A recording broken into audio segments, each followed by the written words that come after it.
the person that I DM'd, she did a podcast and she talked about people sliding in her DMs, asking her for stuff. I wasn't offended, but I was kind of ashamed because I was like, well, I was one of the people that slid in her DMs. So many people have similar stories that are not that great. Well, you kind of want to have faith and say, well, that ain't gonna happen to me, but it could.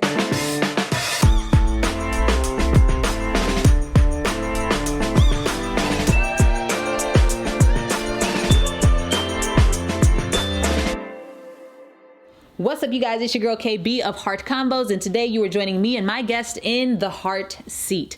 I am so excited about the couple that we get to interview today. We have Jor'Dan Armstrong and his wonderful wife, Necie. Jor'Dan is a world-renowned, internationally known gospel artist who has cut tons of records, has traveled around the world, and also is the owner of the I'm Blessed Bro clothing line, which you can find at imblessedbro.com. And his amazing wife, Necie, also is the founder of Supernatural Goods, which is a clothing endeavor that she is pursuing. I'm so excited to have them both here today. Welcome to the show. Hey. We're so happy to be here. It's an absolute pleasure. Listen, I have been waiting to talk to y'all just about being creatives and entrepreneurs because I have been following y'all for a while and y'all are just dope. And I think that other creatives would benefit from hearing from you. So we're going to go ahead and jump into the conversation. Following you. Yeah, indeed. You said what? We've been following you. Girl, oh my gosh. Listen, I'm super regular. It's about they sitting in the heart seat, not me. They are sitting in the heart seat today. So we're going to go ahead and just jump into these 5 questions that are honest, elephant size, authentic, real, and transparent. Your first question, all right? If you were honest, what is the most challenging thing right now for creatives and entrepreneurs in 2020? We both. Black, are we talking about Black entrepreneurs or just entrepreneurs in general? Sure, we can talk both. I would say with Black entrepreneurs, it's probably resources, because you can't just DM somebody, slide in their DMs and just ask them about something, because they will clown you. Like, I remember when I first started trying to do all this stuff and I didn't know anything about this stuff. Time out. Let's talk about what the stuff is. When you tried to do what? When you tried to start your hair company? When I was trying to start my hair company. Before that, I was trying to start a suit line, like women's suits. And of course my style has changed over the last 10 years, but I was trying to DM people, and then the person that I DM'd, she did a podcast and she talked about people sliding in her DMs, asking her for stuff, and they don't even know her. And I was like, well, of course we don't know you. And so I wasn't offended, but I was kind of ashamed because I was like, well, I was one of the people that slid in her DMs. And so I guess that, I know that everybody has to have some separation, but I think that if we were kind of open books, because there are some bloggers that I just completely cling to because they tell you how they did it. Mm-hmm. And I think that's what we're missing, as entrepreneurs of color, resources. I agree. I kind of go through the same thing with music as well. Yeah. So when I was first trying to get in and try to get started and launch my career, it was really tough because I couldn't find dope producers, or I couldn't find people to help me write records. I couldn't find a studio and all of these things. And I was hitting up people, and I think people may have saw the potential, but were also afraid of that. And I think that, they kind of tried to block me, and so I just ended up doing it myself. I messed up a bunch of songs. I destroyed a bunch of records, but eventually I figured it out. And so, now I'm pretty much an open book when it comes to music and with what I have, because at the end of the day, nobody's going to be you. Right. Nobody can do what you do like you do it. So that's my whole method. So I agree with that.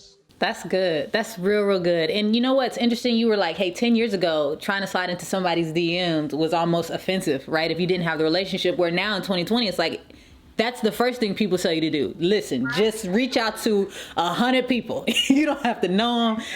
Just shoot your shot, put yourself out there.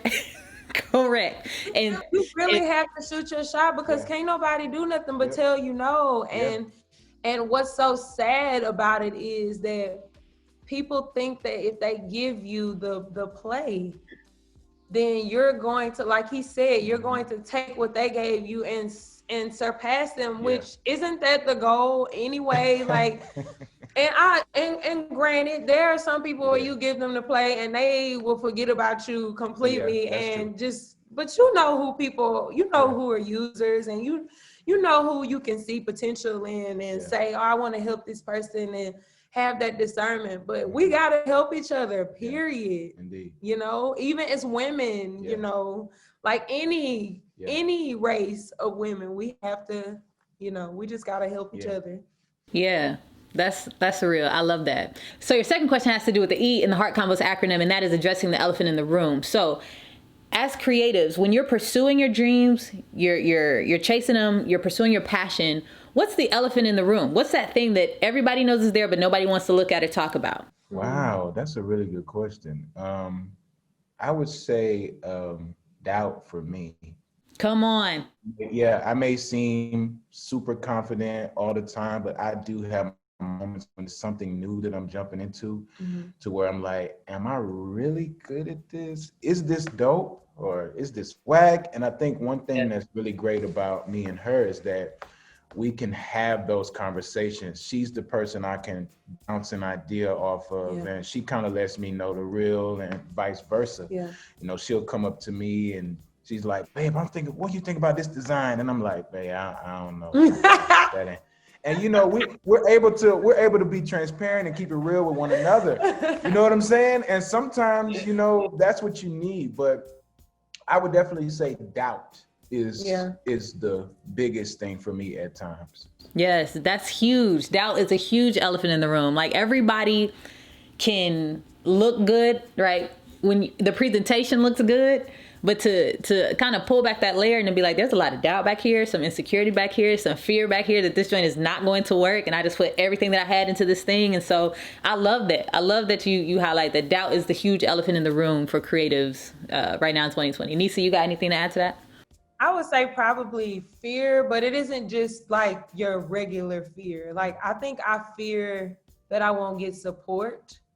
I think that's the major thing, especially living in the age that we live in now, where a successful business is run because your social media is successful.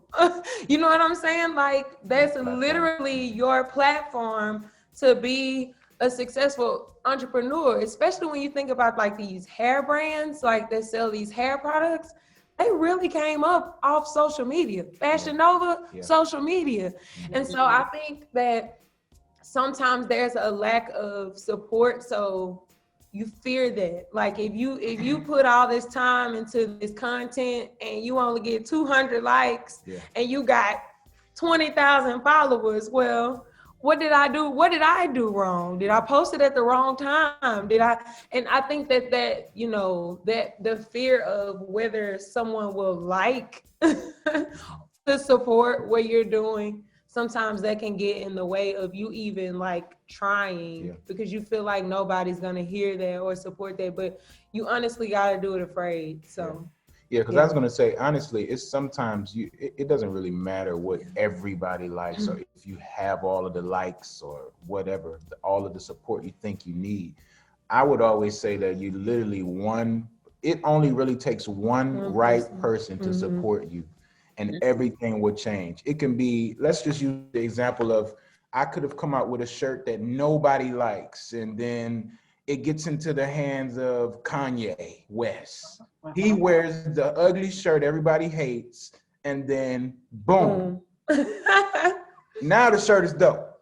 Correct. You know, so that's my whole point of, you know, it only takes one person. So sometimes, you know, we can't go off of the likes, and we can't go off of what everybody's saying about it, because sometimes people don't even see the vision first. You know, they don't see it. And they don't know what you got. Yeah, they have no idea. So, you know, I feel like that's the way I approach the situations now. Forget about what everybody else thinks. They just don't know yet. Correct.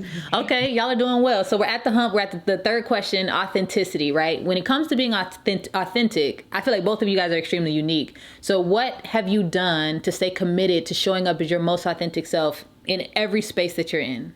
I preach this on everything that we do, being transparent. Yep. I have seen and I'm 33 years old, young. But I have seen, I'll say over the last 10 years, the difference between authentic people, transparent people, and non-transparent people. And the way they show up in the world is like a vast difference. Their relationships look different. People that aren't transparent, they look like they have fragmented relationships, pieces of relationships. It's never a whole thing. Even in a marriage, you really have to be transparent and you have to be vulnerable to show who you are, even if it's ugly.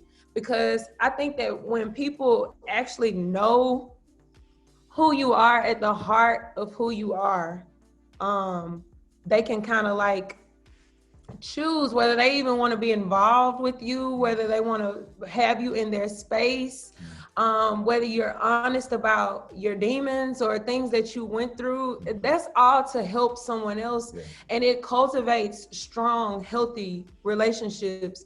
And I think that when you're hiding who you are, or when you're hiding what you've been through, or what happened to you, I think that just always puts a wall up, and nobody can ever penetrate that wall, or they can never get through to you because you're guarded, you know? And so like I think that keeps then people from not being their most authentic self because they don't live transparently. Okay. Yes, most definitely. I've seen it so many times of where people just aren't honest with themselves, and they can't. And I think I said this not long ago. Like, people that aren't honest with themselves, there's no way they're going to be honest with you. And so, what are those relationships going to be like? If I lie to myself and I don't look in the mirror and say, I have a problem with this, or I'm really good at this, or you know, or this happened to me and this is still showing up in my life, you know? So I mean, I agree. I mean, I think that, you know, the most help we can give someone is by being transparent, being real. I think we do people more harm when we're being fake. And a lot of times people don't want to be real because they're afraid of the truth, or they're afraid of letting someone know the truth. But a lot of times, you know, some of my most grand and vulnerable moments at the same time was when I saw the real in a person that I admire. You know, I saw a person that I admire being transparent. I saw a person that I admire or I love saying that they went through this and they're not ashamed to say it. And that makes me reflect on myself and say, wow, I can be real too, because I went through something similar to that. I can really let that go. I feel like a lot of people too that are walking around being fake are carrying so much. They're carrying too much. You putting a weight on yourself because you won't be real with yourself. You know, and I think, like she said too, I mean, if you're not real with yourself, you're definitely gonna lie to me. You're definitely not gonna love me, right? If you don't love yourself.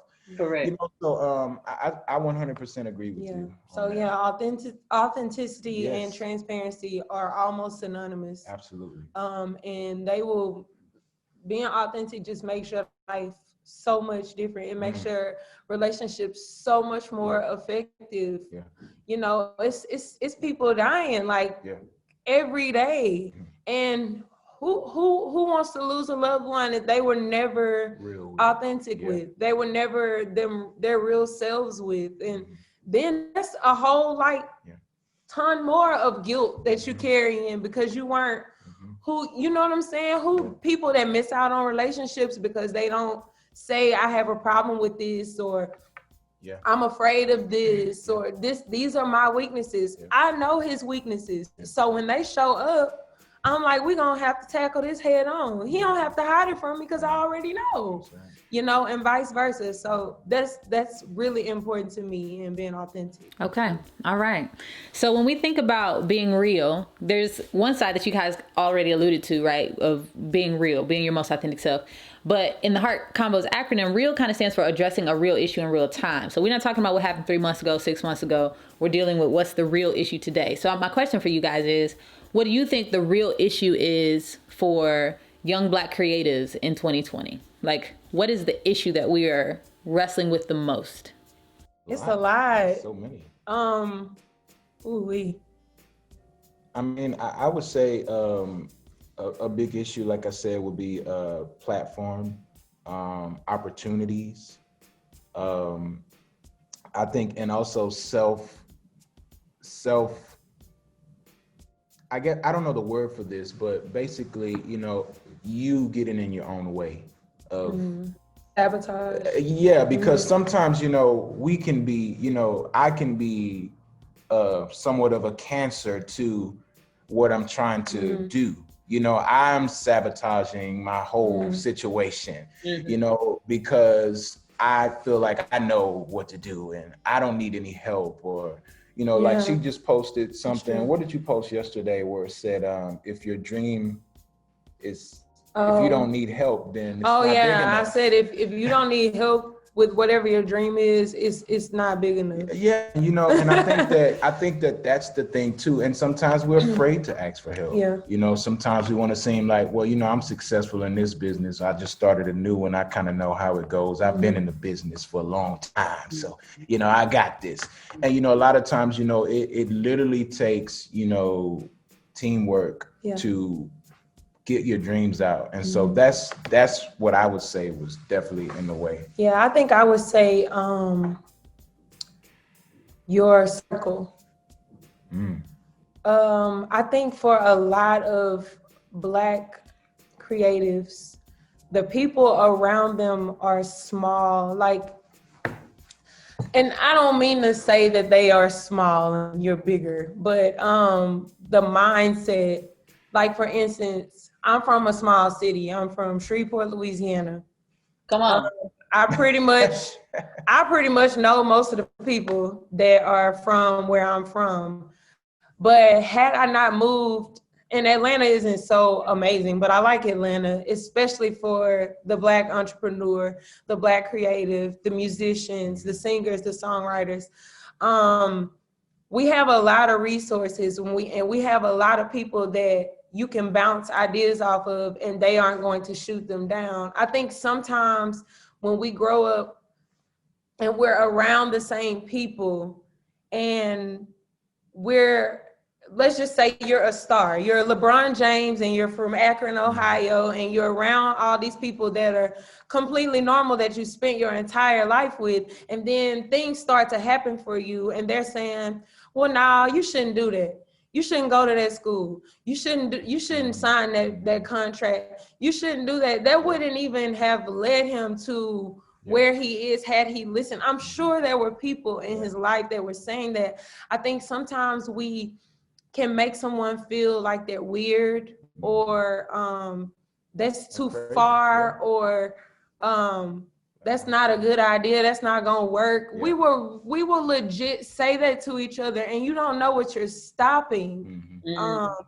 You can be stifling the next, I don't know, Barack Obama, or freaking, what's the man that started Amazon? It could have been a Black man. Somebody could have had that idea, and somebody told them, nah, I don't know about that. You know what I'm saying? And so I think that the ideas and cultivating that, even as children, I think that makes the difference in creatives, and it can really stifle or propel a person if they have people that are supportive, even if it don't make sense. I'm sure my mama was like, this girl want to do a whole lot of stuff, but whatever, we gonna do them. We gonna do it all, you know?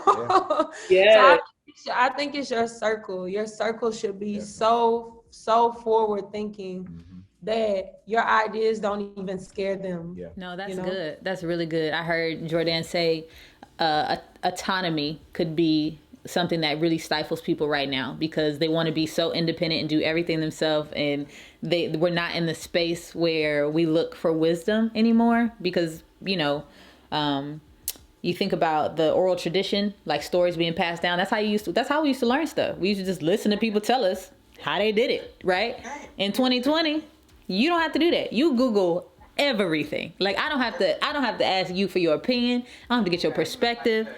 Nothing. I literally can do it by myself. And so the fact, I love that you highlighted that as an issue for people right now, that no one wants to ask for help. No one knows how to lean into community. Everybody wants to be a solo, like Lone Ranger kind of thing. And that could be a real issue right now. And then what I hear Necie saying, just talking about the value of having a diverse circle that isn't limiting you because they don't see it or they didn't have that idea or it's different to them, but really making sure that you're continually broadening your circle of who you're surrounded by so that you're not limiting your potential moving forward. So I think both of those are huge, huge issues right now. Also be the reason why that person is alone, because their circle was so like this, and now they're the Lone Ranger. I'm gonna do it myself then. I don't need nobody. But you still gotta have people around you, even if those people that used to be around you didn't work.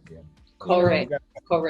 Support system. And I have friends around me that believe in me. I have a wife that believes in me. So even sometimes when you don't really understand your friend's idea or your loved one's idea, you still try to help and support them, because it can grow and become something that we never even thought it could be, so. That's good. All right. Well, y'all made it to question 5. Last question is the T in Heart Combos, and that is transparency. Now, y'all started talking about this a little earlier, and I was like, they didn't already let the cat out the bag. No, it's all good. It's all good. 'Cause my question for you, just transparently speaking, and when I say the word transparent, when I explain it to people, I usually explain that when you're being transparent, you're allowing people to see into the things that they wouldn't see unless you otherwise expose them. So that's like our dreams, our expectations, our boundaries. Like, people don't know that stuff unless we tell them. So you guys, transparently speaking, what are your next steps moving forward for you? It could be personally, as a couple, as a family, or it could be professionally, but help us to see into maybe something that we wouldn't know unless you guys revealed it. Babies. Yeah, we're ready. Oh, come on. Y'all trying to have a family? Yeah. We want some babies. Yeah, we want some babies. And it's kind of scary, and it's new, and it's, you pray everything happens right. But that I'm starting to see that the doubt associated with starting a family can be quite overwhelming, because so many people have similar stories that are not that great. And so it's like, well, you kind of want to have faith and say, well, that ain't gonna happen to me, but it could. And so I think now we are just trying to just prepare our bodies for what's to come, and start these businesses and have things in place to where our kids can not have to have therapy when they get older from the way we raised them, because that's the children are going to be all we have to leave behind. So for sure. And definitely building something to leave them. That's really important to me.